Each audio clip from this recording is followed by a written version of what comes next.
Avec Gilles Trinière Résidence, vous êtes confortablement installé pour regarder Si on parlait. L'entrepôt du bricolage, filiale du groupe Samsé, vous présente Si on parlait.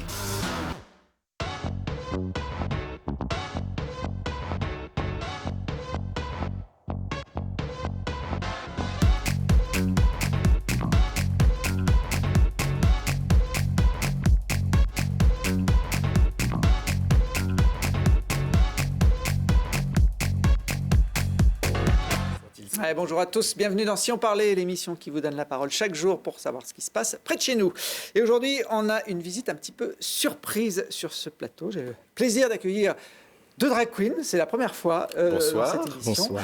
Bienvenue à toutes les deux. Françoise Ardely Susperstein. Oui, c'est moi, bravo, Tout de noir très bien. vêtu. Et puis à côté de vous, Ruby Camionnette. Bonjour à toutes les deux. Vous faites partie de la troupe des 12 Travolos d'Hercule, un show musical qui est né à Grenoble il y a quelques années, qui fait de plus en plus parler de lui dans la région.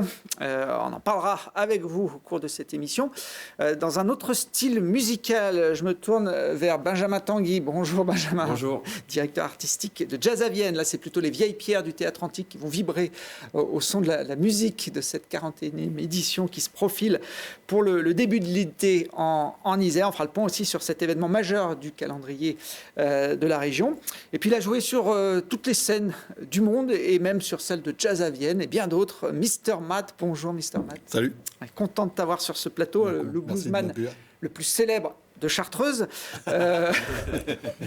chanteur, compositeur, guitariste, bluesman, donc je l'ai dit, et désormais deuxième de la célèbre émission The Voice sur TF1, peut-être la plus célèbre émission de la télévision française sous forme de télécrochet. Pour passer les étapes de cette émission, il faut séduire des jurys de chanteurs renommés. Il y avait Fianet, il y avait Florent Pagny, il y avait Marc Lavoine, il y avait Amel Bent, notamment cette année. Comment on se retrouve dans une aventure comme celle-là quand on a déjà une carrière assez longue derrière soi ? On se retrouve dans une émission comme ça parce que quand on m'a proposé ça en septembre dernier, on était en plein dans l'énième vague de Covid. La cinquième peut-être. Peut-être, avec je me souviens, tous les jours on me disait il y a 500 000 cas par jour. Voilà.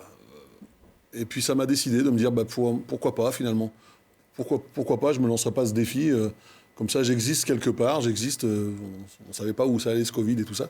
Donc pourquoi pas. Et puis en me disant, en mettant mes a priori de côté, en mettant mon ego de côté, de me dire pourquoi pas. Et puis se lancer dans cette aventure, et que je regrette absolument pas, parce que c'était une fabuleuse aventure. Alors c'est vrai que la période Covid, qui a été très longue, elle a impacté beaucoup de monde, mais notamment les artistes. Et Mr. Matt avait eu la bonne idée, je ne sais pas si c'est une bonne idée, de sortir son premier album solo, son bébé, c'était quoi, 3 jours avant la... J'ai eu la chance alors j'ai enregistré mon premier album solo, après la fin de Mountain Man, j'ai enregistré mon premier album solo fin 2019.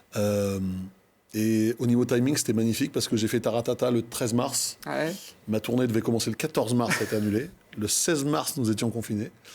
Et mon album est sorti le 20 mars. Bon. Donc voilà, c'est un album que j'avais co-réalisé avec Gaëtan Roussel.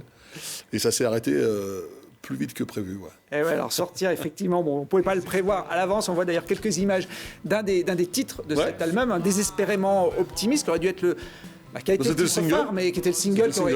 Le lendemain de Taratata, j'avais des demandes pour tout, pour Paris Match, On n'est pas couché. Alors j'ai tout fait. J'ai fait C'est à vous, On n'est pas couché. J'ai fait Télématin. J'ai tout fait, toutes les émissions, mais de manière hyper décalée avec le Covid. Donc tout s'est fait, mais de manière un petit peu désordonnée. Pas comme une promo normale qui est concentrée et condensée. Voilà.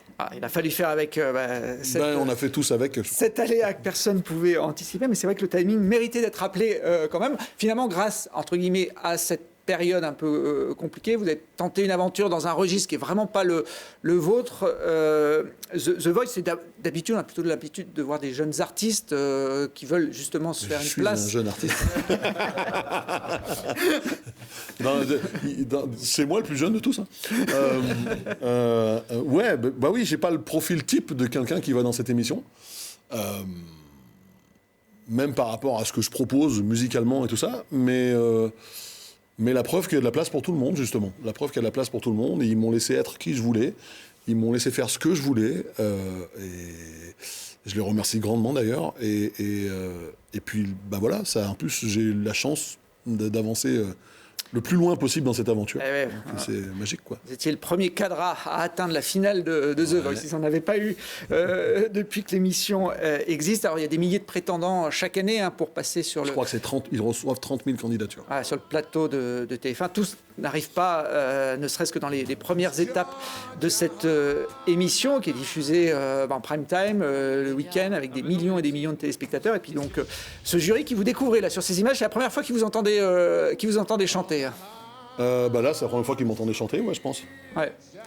Une reprise de Red Charles. Et ouais, voilà. Et bah, c'était chouette. Ils sont tous retournés, c'est le principe. Quand les coachs c'est aiment, cool. ils se retournent et on garde le chanteur pour le tour d'après. Comment vos amis musiciens, vous n'êtes pas effectivement trop du milieu du showbiz mode TF1, comment ils ont perçu, comment ils ont réagi à cette participation? J'avais un petit peu peur de ça. Ouais, Je me suis dit, mais je comment me les gens vont le prendre? Comment déjà les gens qui me suivent vont le prendre? Comment les gens vont... Et en fait, je n'ai eu que des retours bienveillants et d'encouragement, et que ça soit du public ou de mes amis musiciens. Ils m'ont dit, mais t'as raison, vas-y, feu. Et en fait, bah, ça m'a vachement relaxé de me dire, ouais, tout le monde m'encourage. Ouais, vraiment, tout le monde m'a encouragé, c'était vraiment chouette. Ouais. Ruby, Françoise, on a regardé The Voice cette année Pas du tout. Pas du tout, non. Bon. Pas du tout. Bah, bravo.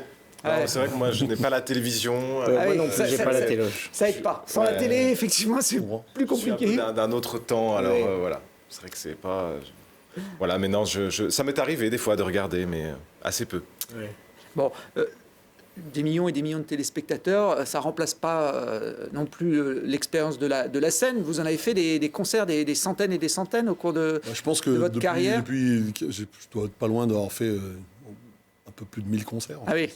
Un peu plus de 1000 concerts et un peu plus et puis pas mal beaucoup en France et puis dans plein de pays différents. Et puis à Jazz à Vienne aussi, il y a 11 ans, 2011 je crois. Est-ce que quand on a un parcours comme ça, on a encore le trac pour aller chanter devant des caméras de télé sur une émission Ah comme bah The oui, Voice? carrément, ouais. C'est pas la même mécanique et puis le trac et le stress, c'est un truc qui est bon, je crois, moi. Oh, voilà, Chocotman. Chocotman, ouais, c'était moi, Chocotman.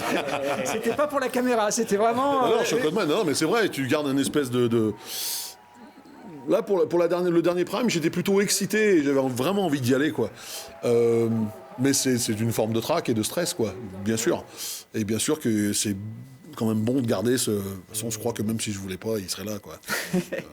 C'est un moteur en plus. Et puis c'est un vrai moteur. C'est hein. un moteur de Bien sûr. jeu, quoi.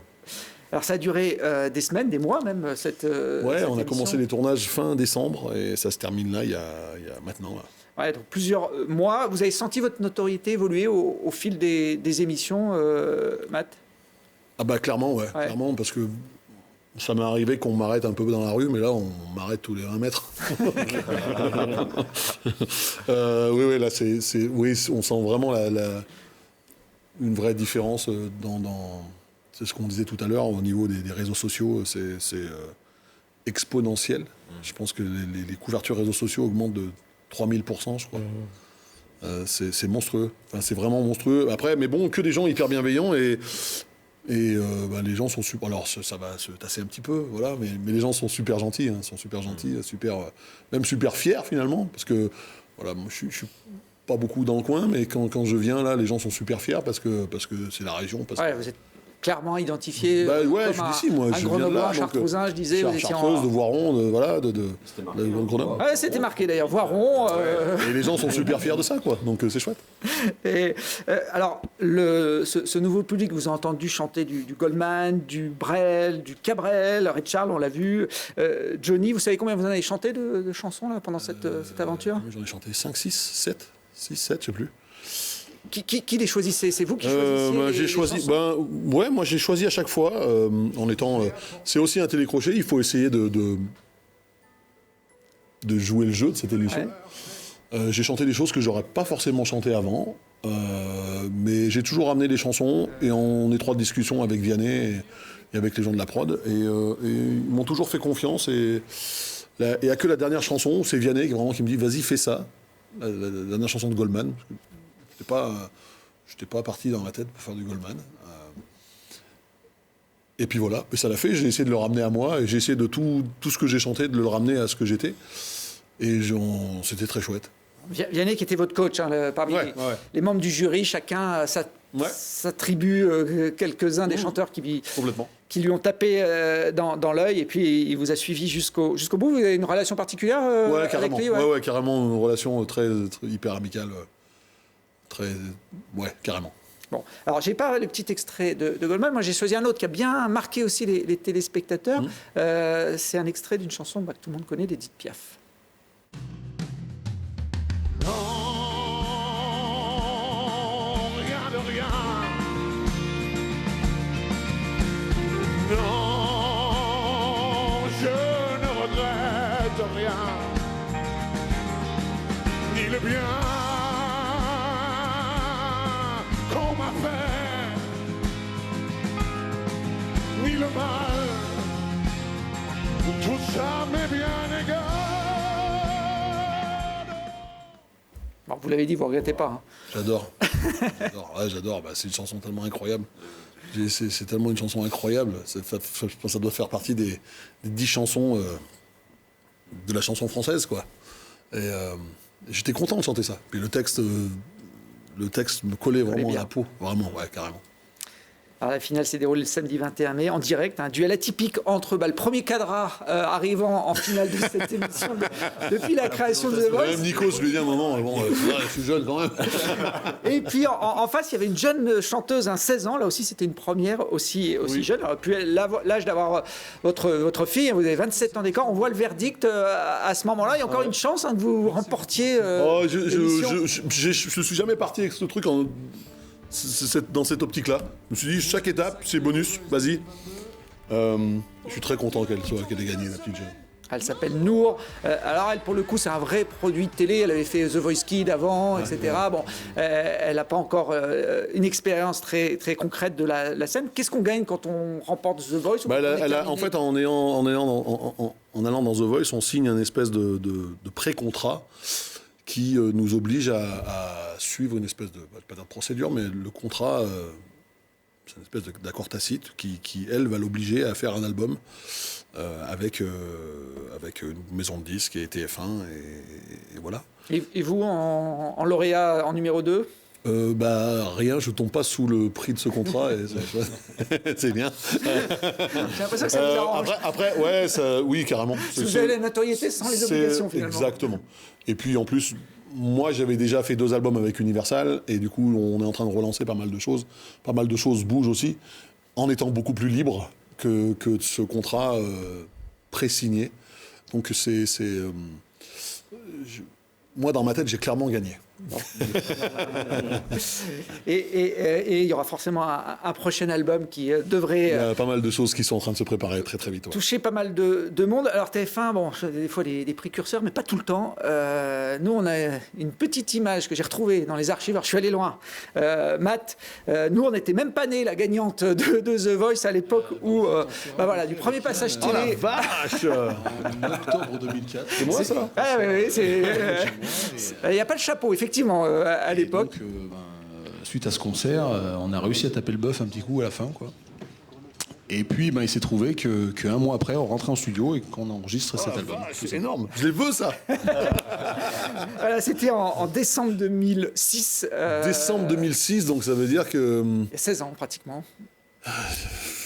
C'était le début de Mountain Man, vous appeliez pas encore vraiment comme ça. Non, il n'y avait même pas le nom de Mountain Man. Matteiano, et vous étiez venu sur le plateau de Télégramme. On débutait aussi, nos émissions. Vers Rondeau. C'était même pas là, on était devant des cuves à bière de la brasserie Mandrin à Saint-Martin-d'Hers. Ok, d'accord, je me souviens. On s'était dit, pour accueillir Mr. Matt, il faut de la bière. Donc, de la bière. Carrément et bon, il n'y avait pas le chapeau, mais est-ce que vous vous souvenez du petit morceau que vous nous aviez joué en plateau à ce moment-là? C'était pas Me and the Devil? Daddy? Daddy. Oh bah oui, la bonne mémoire, Matt. C'était effectivement le premier titre du premier album. Daddy. Okay. Daddy que vous aviez repris sur le plateau. Oh la vache! Ah oui, il y a les cubes. Il y a les cubes de verre.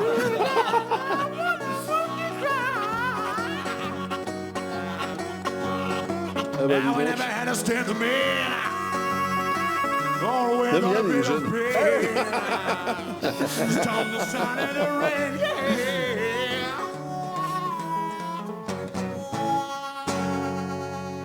Waouh. Voilà, ils les avaient pas celles de la TF1. Hein. Il faut pas leur donner. On les garde pour. On les garde pour nous. En tout cas, on est content d'avoir pu les ressortir de nos archives. Et puis Benjamin le disait, parmi les 1000 et quelques concerts que vous avez dans votre carrière, il y en a un qui a eu lieu sur le Théâtre Antique de Jazz à Vienne. Ouais. C'était en 2011. J'ai retrouvé les images également de ce concert qui a été aussi un peu particulier pour votre duo hein, avec Yann. C'était un vrai. Moi, je me souviens quelques années avant de dire waouh, j'aimerais bien jouer un jour.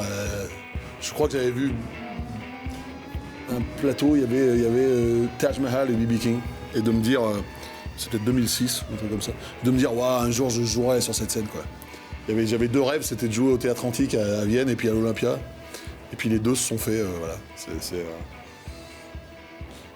Je garde un souvenir ému de ça quoi.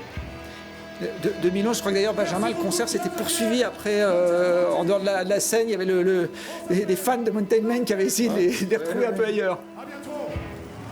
Non, c'est marrant, il y a des concerts comme ça qui marquent plus que d'autres. Et je me souviens, j'avais pas le même rôle encore à Jazz Heaven, j'étais simplement programmateur des autres scènes. Mais par contre, je me souviens de ce concert-là. Je me souviens même de votre rentrée sur scène, où il y a eu quelque chose d'assez magique, déjà de connexion. Même avant que vous jouiez, il y avait un truc où il y avait le public qui était en attente. Et après, vous avez fait un des concerts qui a vraiment marqué les soirées blues, parce qu'on accueille quand même beaucoup d'artistes chaque année, mais il y a des concerts qui marquent comme ça, et celui-ci, il en fait partie. Ouais. C'est un bon souvenir. Ouais. C'était l'époque du duo Mountain Man, donc avec du Yann, l'harmoniciste australo-grenoblois, qu'on apprécie beaucoup aussi à Télé Grenoble. Est-ce qu'on pourra vous revoir un jour sur scène? Vous avez commencé une carrière solo, vous l'avez dit juste avant le Covid, mais elle va se poursuivre maintenant. En tout cas, on est resté. Yann, c'est ma famille, moi, donc c'est quelqu'un que j'aime. On a fait le tour du monde ensemble. On a vécu ensemble pratiquement pendant 10 ans non-stop sur la route. Je ne sais pas si on aura l'occasion de refaire quelque chose ensemble, en tout cas peut-être de jammer, de buffer, de faire un truc, certainement, de se croiser. Après, il faut jamais dire jamais. Hein. Voilà, c'est pas la priorité de l'instant, parce que lui, il a son projet, moi j'ai le mien. Mais qui sait? Je crois que vous allez vous recroiser au mois de juin, notamment à oui, Saint-Pierre-Chartreuse. Oui, parce qu'il y a un petit festival en Chartreuse, chez moi là-haut en Chartreuse, qui devait se faire depuis 3 ans, puis finalement il y a eu une grippette qui a tourné un peu partout. J'ai entendu parler de ça. et du coup, je le fais quand même cette année, et Yann joue aussi, donc on va se croiser, ça va être l'occasion ça va être en famille, ça va être chouette. Et les grands festivals, maintenant que vous avez une notoriété qui a dépassé les frontières, est-ce que... Moi je suis en tournée déjà tout le mois de juillet. Là j'ai d'abord... je remonte à Paris dans 3 jours, parce que je rentre en studio très rapidement. Là. Vous allez découvrir un nouveau public dans ces tournées, forcément? Ouais, forcément. Alors moi, déjà, ça va forcément, toute cette lumière fait venir des gens au concert, c'est sûr. Après, j'ai une partie de tournée cette année en France. Je vais un petit peu au Maroc, je vais à Saint-Pierre-et-Miquelon et au Canada, fin juillet. Mais je prépare vraiment quelque chose, une tournée pour la fin de l'année, et puis surtout 2023. Tout 2023, avec justement les festivals de 2023 et tout ça, quoi. Donc j'ai hâte. Bon, nous aussi. Est-ce que, Matt, vous êtes déjà monté sur un de vos 1000 concerts sur scène, habillé en drag queen? Non. Non. Et ben voilà, un nouveau défi. Vous aviez 2 rêves. Vous aviez 2 rêves, moi j'en ai un, c'est de vous voir, effectivement, pourquoi pas à Jazz à Vienne, habillé en drag queen. Vous allez voir, c'est un univers qui se prête bien quand même avec la musique.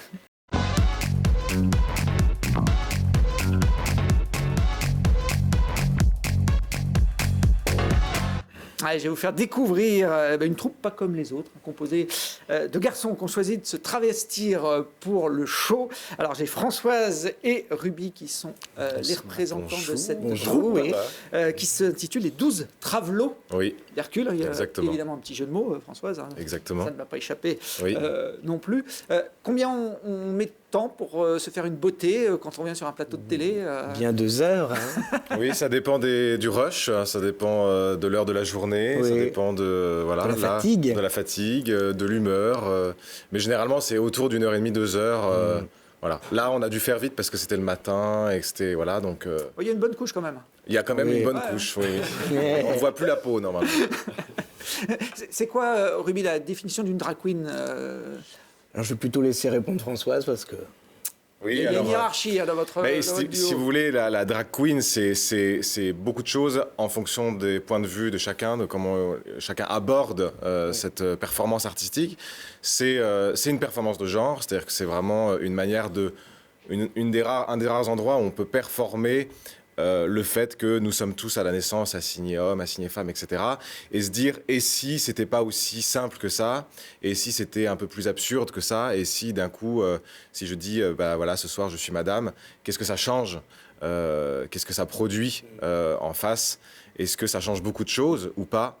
Et quel degré d'humour on peut y mettre aussi sur ces appellations un peu, comment dire, arbitraires, voilà, d'hommes, femmes, de binarité comme ça.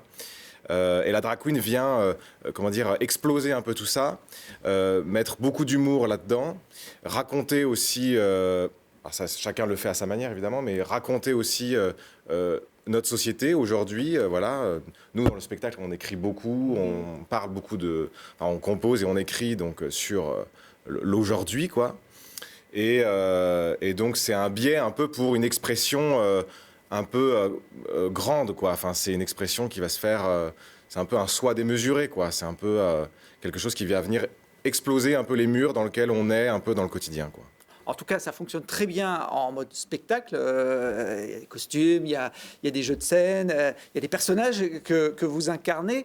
Le projet Les 12 travaux d'Hercule, il est né il y a quelques années ici, Ruby, à Grenoble. Hein. C'est ça. C'est parti comment? Eh ben, c'est l'une d'entre nous qui nous a réunis. Et puis après, on a créé le spectacle collectivement où chacun a ramené des choses. Et ça s'est créé au Midi Minuit, qui est l'ancien Petit 38 où Chantal Morel. Voilà, c'est ça. Et qui a été récupéré par l'une d'entre nous. Ah, c'est pas facile non plus. Hein. Vu qu'on se connaît, dans les deux, Voilà. dans les deux identités. Dans les deux genres. Voilà. Et voilà. Et puis le spectacle évolue. On est en sans cesse création. Voilà. Là, on voit quelques images, effectivement, du collectif, hein, puisque vous êtes 7, 8, je crois, aujourd'hui. Et ça bouge aussi. Dans la troupe, voilà, c'est à entrées multiples et variables. L'univers, les costumes, sont toutes des choses que vous créez ensemble? Il y a alors, par rapport à nos figures, nos personnages, on a vraiment, chacun s'occupe de sa figure. Chacun s'occupe de sa drague, donc chacun, certains coups, d'autres achètent, d'autres font faire, etc. Enfin, chacun compose la figure un peu comme il l'entend. Et après, dans le spectacle, il y a des costumes qui sont des costumes collectifs, hein, qui sont des costumes de chorégraphie. Donc, on passe du French cancan au costume de rap, etc. Enfin, on balaye un peu plein d'esthétiques. Et du coup, pour ça, on a l'une d'entre nous qui s'est occupée de faire ces costumes collectifs pour chacun de nous, quoi. J'ai trouvé un point commun avec The Voice, Matt, entre le spectacle des 12 travelots d'Hercule et The Voice, il y en a un, c'est que vous reprenez aussi des chansons du répertoire français à votre sauce, évidemment. Oui, mais assez peu. C'est surtout en playback, en fait. Oui. En fait, les chansons... C'est un deuxième point commun avec The Voice. Alors, c'était un clin d'œil. Il chante vraiment, Matt. Je ne crois pas. Mais oui, non, c'est surtout les chansons playback. C'est-à-dire qu'en fait, le spectacle se construit beaucoup sur des chansons live qui sont du coup une écriture, une composition, et des reprises et des hommages, en fait, à des chansons du répertoire sur lesquelles on va venir poser un point de vue de scène. On vient tous plus ou moins du théâtre, et on va venir mettre en scène ce que la chanson, mettre en dérision un peu cette chanson aussi, avec beaucoup d'amour et d'humour. C'est pour ça que vous avez repris par exemple Mireille Mathieu. Voilà, par exemple. Ça, c'est surtout l'univers de Ruby. Voilà. Ah, Les Mireille Mathieu, vieilles. c'est Ruby. Voilà. Bon, je ne sais pas si Mireille Mathieu a déjà été reprise sur la scène de The Voice. Hein, mais ça pourrait surprendre aussi Je connais pas assez The Voice. ça pourrait surprendre le Je public. connais pas assez The Voice et Mireille Mathieu. Bon, en tout cas, vous l'avez dit, il y a des reprises en forme playback dans le spectacle. Il y a aussi des créations. Il y a même de quoi aller à la messe avec votre univers. Hein. Oui, un petit peu. Bah, en fait, c'est-à-dire que l'univers de la drag queen, on fait avec qui on est. Enfin, nous, c'est un peu ça qu'on aime dans cet univers-là. C'est-à-dire qu'on vient avec qui on est. Moi, j'ai une éducation catholique, une éducation un peu bourgeoise, etc. Bah, je vais venir prendre ça et rire de ça. Donc, rire de l'endroit d'où l'on vient et le tournoi dérision. Donc, j'ai écrit un chœur type messe baroque grégorien a cappella qu'on chante au début du spectacle et dans lequel on utilise un espèce de faux latin. Et voilà, c'est toujours trouver les endroits dans lesquels il y a de l'amour, mais y mettre de l'humour dedans et du recul et de la distance. Et là, vous chantez en faux latin alors. Hein. Oui, c'est un latin que j'ai écrit un peu particulier. C'est pour ça que j'arrivais pas à comprendre. Je me suis passé plein de fois pour préparer cette émission. Je me disais, mais qu'est-ce qu'il raconte? On n'a pas mis les sous-titres, on s'est dit qu'on laisse le public découvrir. C'est un peu cochon. C'est Je me coquin, doutais que c'était pas forcément une messe latine traditionnelle comme on peut l'avoir dans certaines paroisses. Il y a un côté aussi un peu satanique. La Veuve Noire, par exemple. Françoise, oui. Ouais, hein. Oui. Ça va bien, Dans ma figure, c'est vrai qu'il y a quelque chose de... Je m'habille toujours en noir, voilà, chacun a des couleurs un peu. Miss Blueberry s'habille toujours en bleu, Démonia Lisa s'habille souvent en rouge, Oui. Ruby, toi t'es très changeante. Oui, moi c'est pastel clair. Ouais, voilà. Avec la petite fleur qui va bien. Voilà. Un autre petit extrait de vos créations, parce qu'il y a plusieurs vidéos qu'on peut voir sur la page Facebook et YouTube des 12 Travelots d'Hercule. Vous disiez, vous venez du théâtre, donc il y a de la chanson, il y a aussi un peu de jeu de scène. Oui, énormément. Oui. Bah, c'est l'origine de la chose. Oui. Et même dans l'interprétation des chansons, on s'appuie vraiment sur un travail d'interprète, d'interprétation, Complètement. plus que de Mime, performance vocale ou de... Voilà. Bon, là, il y avait un interprète qui était pas en super forme hein, sur l'image qu'on vient de voir. Là. Ah oui. J'ai l'impression qu'il jouait pas non plus Oui. complètement son personnage aussi. Il le jouait très bien. Et les clips sont réalisés par Isabelle Morel. Ouais. d'ailleurs. Eh ben voilà, ils sont très bien réalisés d'ailleurs. Il y a là aussi une touche qui leur donne cette couleur, cet univers particulier. Oui. Elle est incroyable, elle arrive à comprendre très bien l'univers un peu sucré des drag queens, quoi, tout en y mettant sa patte, et ça c'est formidable. Vous l'avez déjà joué devant des enfants, un public plus jeune ce type de bien spectacle, sûr. oui. Pas mal. Ah ouais, On l'a c'est fait génial, pas mal de même. fois. Oui. On l'a fait devant un jour un parterre de, je sais pas, il y avait c'était très familial, quoi, mais il y avait un parterre de 70 gamins qui étaient complètement fans. Alors on est vigilant, Oui. mais essaie de en fait pas on se rend trop compte être- que finalement ce sont les enfants qui se posent le moins de questions Oui. et qui Ils n'ont pas d'a priori. pas du tout. Oui. Du coup ils se jettent dans l'univers sans problème, quoi. Alors que vous soyez enfant ou pas, on va pouvoir découvrir les 12 Travelots d'Hercule en live ce week-end. Hein. Vous avez deux dates à Grenoble que vous êtes en train de préparer. Oui, vendredi, samedi à la Bobine. Ouais. Et après, le 2 juin à Strasbourg, le 11 juin à Lyon au Ninkasi, Gerland. Et après, on est invité au Délirium au Festival d'Avignon le 12, 13, 14 juillet. Voilà, pour faire la fête nationale Voilà. et s'en amuser le 14. C'était le feu d'artifice. Voilà. Et on a encore d'autres dates qui viennent aussi dans le coin, Grenoble.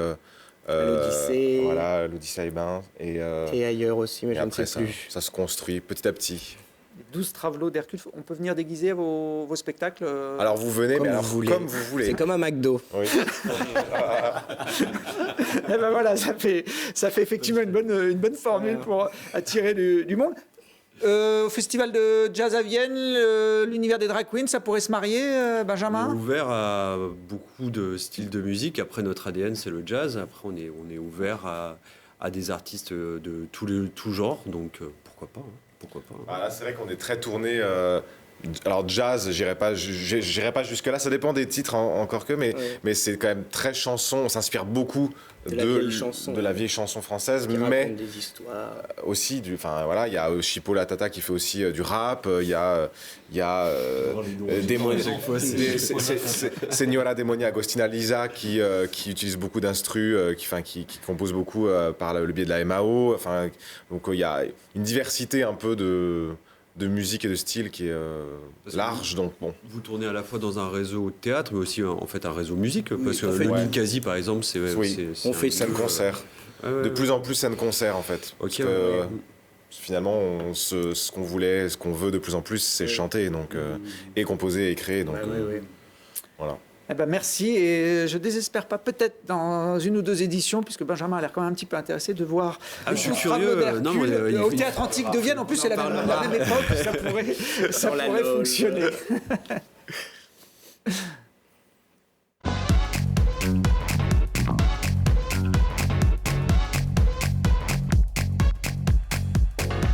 Allez, on va sortir pour finir cette émission au festival donc Jazz à Vienne, dont le coup d'envoi est prévu le 29 juin, ça sera jusqu'au 13 juillet, 41e édition. Retour à la normale, on en parlait avec Matt, tout le milieu artistique depuis 2 ans tire un peu la langue. Est-ce que cette édition, ça va être comme celle d'avant ? Alors, pas celle de 2021, parce que 2021, c'était une édition encore un peu compliquée. Je parlais de 2019. Et voilà, c'est ça, on parle de 2019, vous vous rendez compte, quand on est en train de se remémorer un festival normal. Donc, c'est vrai qu'on avait l'envie de repartir sur un festival normal. Qu'est-ce que ça veut dire, un festival normal à Jazz à Vienne ? C'est évidemment cette programmation au Théâtre Antique, qui est le lieu emblématique, mais aussi toute cette programmation en accès libre au festival. Si on veut parler de chiffres, cette année, Jazz à Vienne, c'est 190 concerts. Et qui sont du coup sur 37 lieux différents. Donc on avait vraiment envie d'en faire un peu plus, parce qu'on a été terriblement frustrés de cette annulation de festival en 2020 et 2021 qu'on a réussi à sauver. On s'est battu vraiment pour organiser ce festival, mais on a réussi à maintenir que la scène du Théâtre Antique. Donc c'est vrai que 2022, c'est le grand retour de Jazz à Vienne. Il n'y avait pas le côté aussi festif qu'on peut l'avoir habituellement, et notamment grâce à ce lieu mythique. Mr. Matt en parlait, le Théâtre Antique qui est le cœur du festival tout au long de cette quinzaine. Ça fait vraiment partie des ingrédients du succès, le site. Le Théâtre Antique, c'est un lieu assez emblématique qui a été construit par les Romains, qui avait quand même une bonne réflexion par rapport à l'acoustique. À l'époque, c'était un Théâtre Antique qui pouvait accueillir 13 000 places. Maintenant, on est sur une configuration à 7 500, mais c'est certainement une des plus grandes scènes, on va dire, lieu unique pour le jazz en France et même peut-être en Europe. Donc c'est un lieu qui est assez incroyable. Et puis, je vous invite vraiment à venir découvrir un concert dans ce Théâtre Antique et d'assister à un coucher du soleil avec la musique. Ça crée une ambiance assez particulière. On dit souvent qu'un concert est réussi quand les 3 éléments sont réunis, à savoir le lieu, l'artiste et le public. Et quand les 3 sont en osmose, ça crée souvent des moments magiques. Matt, c'est encore gravé dans la tête. Vraiment. Ouais, je me souviens de vraiment beaucoup. Coucher de soleil, les artistes ne le voient pas parce qu'ils se couchent derrière. Ils se couchent derrière. Il y a quand même cette espèce de lumière qui vient se refléter sur les gens. C'est vraiment un lieu hyper spécial. Puis vraiment, quand on parle un peu aux gens, moi, tous les musiciens que je croise, c'est tout le monde te dit le Théâtre Antique à Vienne, il y a un truc, quoi. Il y a une magie qui peut opérer entre l'artiste et le public. C'est vrai que c'est particulier. Alors, vous le disiez, c'est du jazz, mais ouvert à différents styles musicaux. D'ailleurs, c'est MC Solar qui va faire l'ouverture du festival. À moins qu'il ait changé, il n'est pas trop jazz. C'est quelqu'un qui est vraiment passionné de cette musique-là. On avait d'ailleurs accueilli MC Solar sur une collaboration avec un grand trompettiste de jazz qui nous a quittés, qui s'appelle Roy Hargrove. Donc, MC Solar est passionné à la fois de textes, de mots, de jazz, de rap évidemment, mais c'est un grand poète, c'est certainement un des plus grands poètes du rap français qui écrit magnifiquement bien. Et pourquoi on l'invite cette année sur un projet un peu spécial? Alors évidemment, l'idée à Jazz à Vienne, c'est pas de programmer un rappeur avec un DJ, mais c'est vraiment de proposer quelque chose qu'on voit aussi plutôt assez rarement, c'est-à-dire un rappeur avec un orchestre symphonique, avec un big band de jazz, le tout orchestré par Issam Krimi, sur la réédition de ses 3 premiers albums, qui sont les albums mythiques où on retrouve nos westerns, Caroline. C'est vraiment un artiste qui a profondément marqué une génération et qu'on est très heureux de retrouver à Jazz à Vienne, parce que lui aussi est passionné de ce festival et de jazz. Il fera l'ouverture du festival sur un format, comme vous le dites, un peu atypique. Il y aura aussi le retour, j'ai envie de dire, des habitués, des grandes figures du festival, et notamment le pianiste américain Herbie Hancock, qui, je crois, a plus de 80 ans, donc encore plus âgé que Matt. Le double. C'est le leitmotiv. Oui, Herbie Hancock, il a 82 ans, il a été programmé 15 fois à Jazz à Vienne, donc c'est sa 16e programmation. On est toujours très heureux d'accueillir ce musicien parce que c'est quelqu'un qui a marqué l'histoire de cette musique-là, mais qui a marqué aussi l'histoire du jazz. Par exemple, le vocodeur qu'on retrouve dans une bonne partie des productions actuelles, qu'on retrouve sur toutes les radios et un peu partout, notamment dans le rap, c'est lui qui l'a initié sur des collaborations, des créations, le rap aussi, avec ce morceau Rock It, qui est pratiquement considéré comme l'un des premiers morceaux de rap dans le monde. Donc c'est un musicien qui a aussi, on va dire, une attention particulière à la nouvelle génération, à des sons aussi plus modernes. C'est lui qui a fait aussi les grandes fusions entre le jazz et le funk avec son projet Hunters. Donc c'est un musicien qui a, on va dire, qui a balayé différentes périodes de l'histoire du jazz. Il était présent sur la première édition du festival en 1980. Et il est présent sur 2022, vous imaginez cette évolution de cette musique-là, et il est encore là, et il est toujours aussi intéressant sur scène, c'est pour ça qu'on le programme à nous. Eh oui, c'est ce que je vais dire. Même encore moins. Même encore plus, je veux dire. Il y a une thématique cette année sur les femmes dans le jazz. J'ai l'impression qu'il y a du boulot pour les intégrer dans ce milieu. Il y a un gros travail qui doit être fait par les programmateurs, par les festivals, qui doit être fait aussi par les lieux de formation, qui doit être fait par les journalistes, qui doit être fait un peu par tout le monde. Et il faut qu'on se regroupe pour soutenir, pour mettre en avant cette scène jazz féminine qui a besoin d'être valorisée, qui a besoin d'être défendue, et c'est ce qu'on fait au festival. C'est pas évident parce que il y a aussi peu de musiciennes, mais on a la chance d'avoir des artistes incroyables en France et dans le monde. Cette année, on peut parler de Emma Gentacré, on peut parler de Nubia Garcia, on peut parler de cet artiste que vous présentez, Angélique Kidjo, qui est considérée comme une grande diva de la musique béninoise, qui défend évidemment les croisements musicaux aussi. Là, vous diffusez un projet symphonique avec Ibrahim Alouf. C'est une création qu'on a présentée à Jazz Aven, qui est un des plus beaux projets d'Angélique Kidjo qu'on a accueilli au festival. Et c'est une artiste très présente aussi sur l'ONU. C'est une femme très engagée sur la place des femmes, sur la place des femmes dans la musique aussi. Bon, sur la soixantaine d'artistes programmés, j'ai relevé 8 formations avec des femmes, donc effectivement, il y a encore du boulot. Alors, il y en a aussi sur les différentes scènes du festival. Oui, là, je connais exactement, sur la scène du principale. théâtre antique, ça dépend des éditions. C'est un critère de la parité, d'essayer de respecter. Vous, dans votre travail de programmateur, vous essayez d'avoir cette donnée-là en tête. Alors, je sais que du coup, il y a plusieurs festivals qui se sont engagés en programmant la moitié de leur line-up, de leur programmation, du coup, sur des artistes féminines. Au festival, nous, on ne le fait pas, mais du coup, on a évidemment un regard, une attention particulière.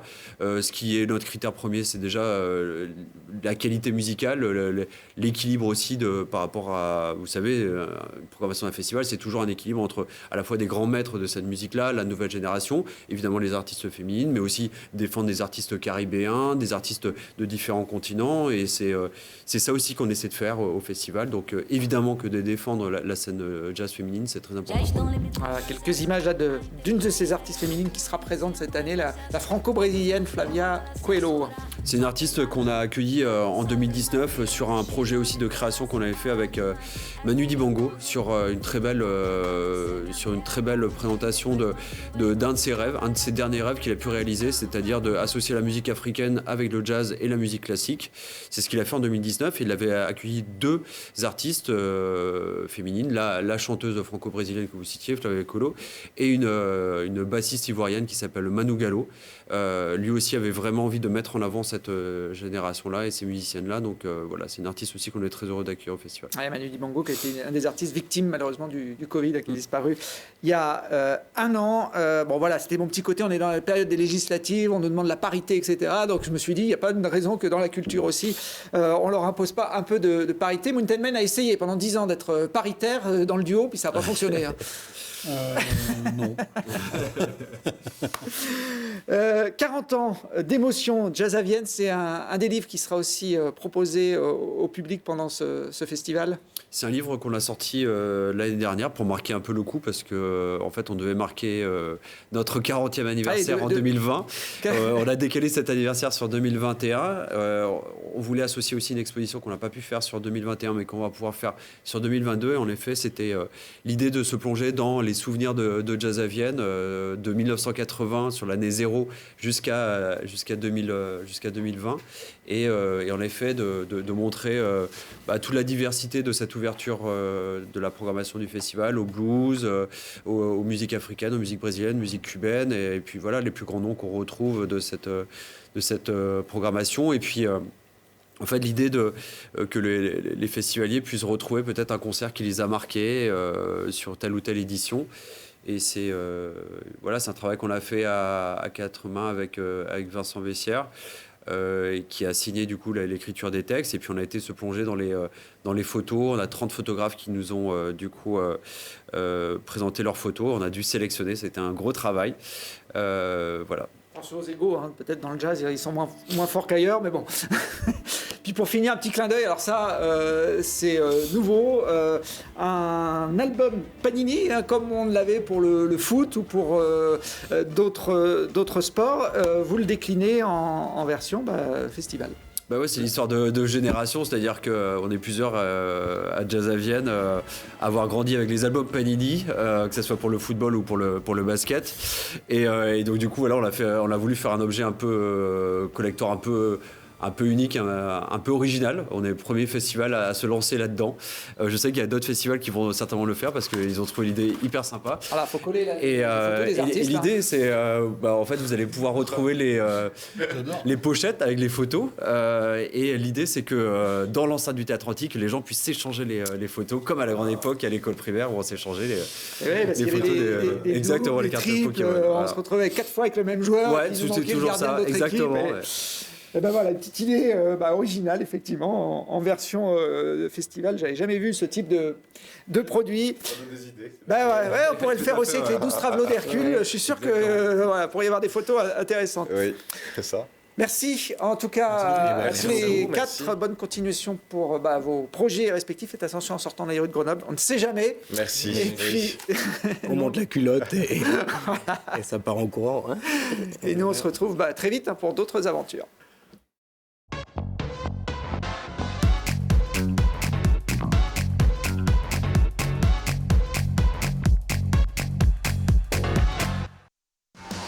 L'entrepôt du bricolage, filiale du groupe Samsé, vous a présenté Si on parlait. Vous avez profité de Si on parlait avec Gilles Trinière Résidence.